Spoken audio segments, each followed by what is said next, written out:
तो hello friends, welcome back my YouTube channel medical intelligence, जिसके अंदर हम पढ़ रहे थे ईयर के डिसऑर्डर। और ईयर के डिसऑर्डर के अंदर हमारा टॉपिक था मेस्टोडाइटिस।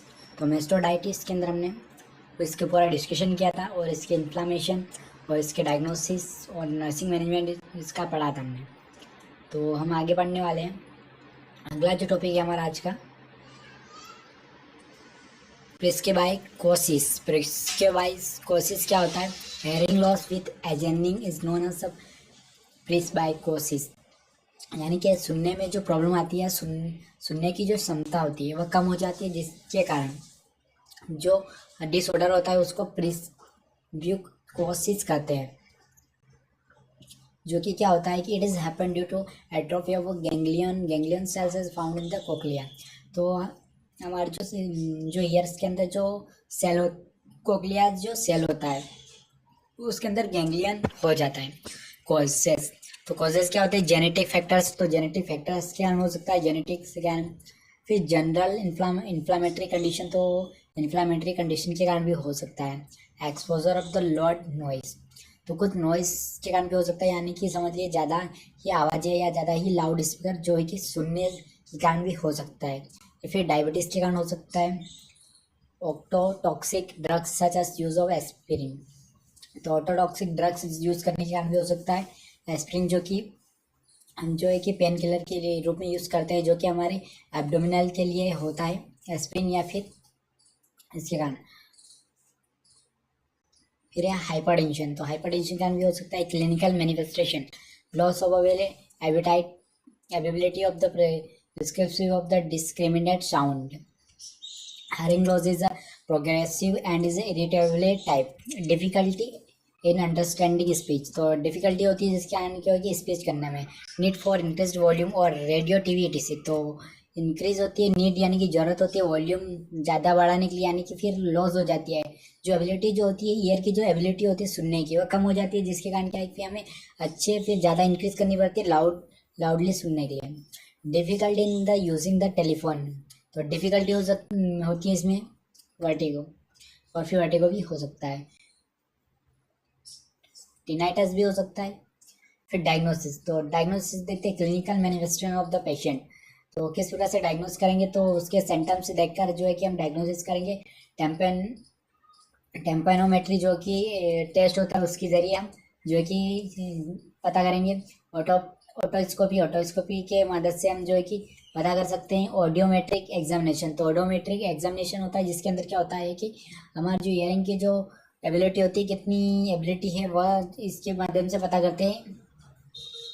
फिर ट्रीटमेंट, किस तरह से इसका ट्रीटमेंट होगा? था extract treatment is not available, following treatment is given to the patient. तो क्या क्या ट्रीटमेंट उसको प्रोवाइड कर सकते हैं? यूज ऑफ हेयरिंग एड्स, तो फिर वो यूज़ कर सकता है हेयरिंग यानी कि सुनने के लिए जो कुछ एड्स, हेवी एड्स, यानी कि उसकी मदद से जो है कि यूज़ कर सकता है। कोक्लियर इम्प्लांट, तो कोक्लियर जो होता है हमारे ईयर के अंदर, वो इम्प्लांट किया जाएगा सर्जरी की मदद से। ड्रग्स जो कि यूज़ किए जाते हैं एंटीऑक्सीडेंट्स जो कि यूज़ किए जाएंगे। नर्सिंग मैनेजमेंट, तो नर्सिंग मैनेजमेंट सेम ही होते हैं जो कि हम पिछले जो हमने टॉपिक में पढ़ा था।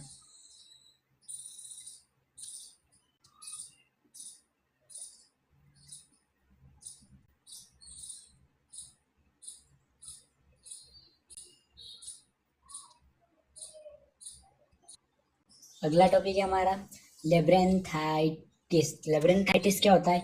Inflammation of internal ear is a labyrinth is known as a labyrinthitis. It is also known as otitis externa.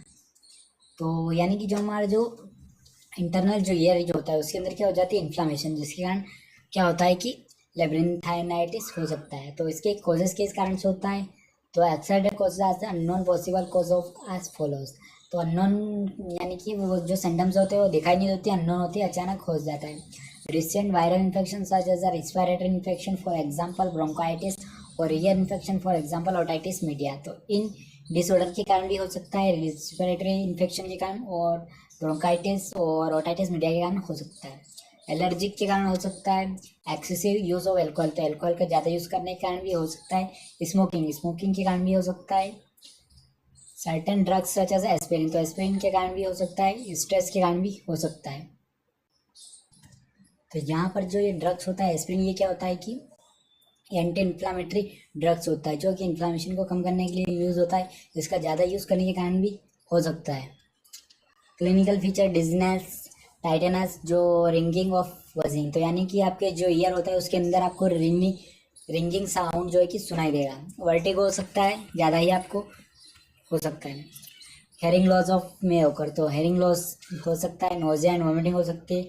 नेस्टोगोमस in affected side, difficulty in maintaining body balance, तो डिफिकल्टी हो सकती है मेंटेन करने में बॉडी बैलेंस को। फिर इसकी diagnosis किस प्रकार से करते हैं? Clinical feature of the patient, तो पेशेंट के क्लिनिकल फीचर्स देखकर हिस्ट्री टेकिंग करके पेशेंट की हिस्ट्री, फिजिकल एग्जामिनेशन लेकर पेशेंट का, कंप्यूटर टोमोग्राफी, तो सिटी स्कैन जो आपने सुना होगा उसकी मदद से भी ले सकते हैं, जिसका यहाँ पर फुल फॉर्म दे रखा है कंप्यूटर टोमोग्राफी, सिटी स्कैन जिसे हम करते हैं। फिर एमआरआई दे रखा, तो मेडिकल ट्रीटमेंट के अंदर है first point, following medicine are used to slow the bone reabsorption, sodium fluoride, तो मेडिकल ट्रीटमेंट के अंदर क्या है, ये कुछ ऐसी मेडिकेशन प्रोवाइड करेंगी जो कि स्लो बोन रीअब्जॉर्प्शन, तो बोन क्या है कि इसके अंदर जो है कि रीअब्जॉर्प्शन करेंगे, जिसके अंदर है सोडियम फ्लोराइड। फिर एक कैल्शियम ग्लूकोनेट, विटामिन डी, जो कि बोन्स को स्ट्रॉन्ग करेंगे। फिर advise the patient for using hearing aids to improve hearing, तो पेशेंट को यहाँ पर क्या है, कुछ ऐसे एड्स यानी कि उसको कुछ यानी कि साइन और सेंटेंस और कुछ ऐसे एड्स यानी कि जिसको आप कंप्यूटर या फिर मोबाइल के ज़रिए उसको अच्छे से यानी कि सुनने के ऐसे एड्स जो है कि उसको दिखाया जाए। फिर है नर्सिंग मैनेजमेंट, तो इसके अंदर नर्सिंग मैनेजमेंट किस प्रकार से किया जाता है? फर्स्ट पॉइंट है असिस्ट द फॉलोइंग, सेकंड है vital sign of the patient, third है जनरल हेल्थ स्टेटस, फोर्थ है सिविरिटी ऑफ क्लिनिकल मैनिफेस्टेशन, फिर है knowledge level regarding disease process, तो नॉलेज के रिगार्डिंग जो डिसीज है उसकी प्रोसेस यहाँ पर प्रोवाइड की जाती है। एंजाइटी लेवल ETC, तो एंजाइटी लेवल यहाँ पर चेक किया जाता है। Administer all the prescription medication using 5 role, 5 roles यहाँ पर अप्लाई किए जाएंगे। In the patient risk for injury increase due to vertigo to increase he needs perform various activities for daily living carefully, तो सारी जो डेली लिविंग एक्टिविटीज़ उसको perform किया जाएगा। एडवाइज द पेशेंट, तो पेशेंट को एडवाइस प्रोवाइड की जाएगी to avoid exposure to bright light, not to change the position suddenly, to avoid using computer screen and television during attack of vertigo, use a strict aseptic technique while caring for the patient, only sterilized articles should be used while performing any nursing procedure, provide emotional support to the patient and his family members, prepare the patient for surgical management as per doctor prescription, तो prepare किया जाएगा patient को surgical procedure के लिए और doctor की prescription के बाद। फिर यहाँ पर सर्जिकल मैनेजमेंट, तो सर्जिकल मैनेजमेंट के अंदर क्या है, partial of this complete stapedectomy in this surgical process step in remote particularly the completely and is the prosthesis in implanted, तो यहाँ पर कुछ है कि क्या है कि स्टेपेक्टोमी की जाएगी। इसके अंदर क्या होता है कि इन दिस प्रोसीजर स्टेपिस, तो स्टेपिस यानी कि जो स्टेपिस जो बोन होती है उसको रिमूव किया जाएगा, उस बोन को रिमूव किया जाएगा और उसके बाद क्या है कम्प्लीटली एंड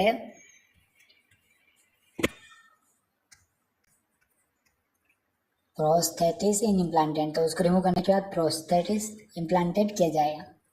फिर पोस्ट ऑपरेटिव केयर, तो पोस्ट ऑपरेटिव क्या प्रोवाइड की जाएगी इसके बाद, तो यहाँ पर पोस्ट ऑपरेटिव केयर है assess the vital sign and general health status, जो हमें नर्सिंग केयर में प्रोवाइड किया गया तो वही यहाँ पर जो है कि सारी अप्लाई की गई है, पर कुछ जो पोस्ट ऑपरेटिव में यूज़ की जाती है वो केयर यहाँ पर प्रोवाइड की जाएगी।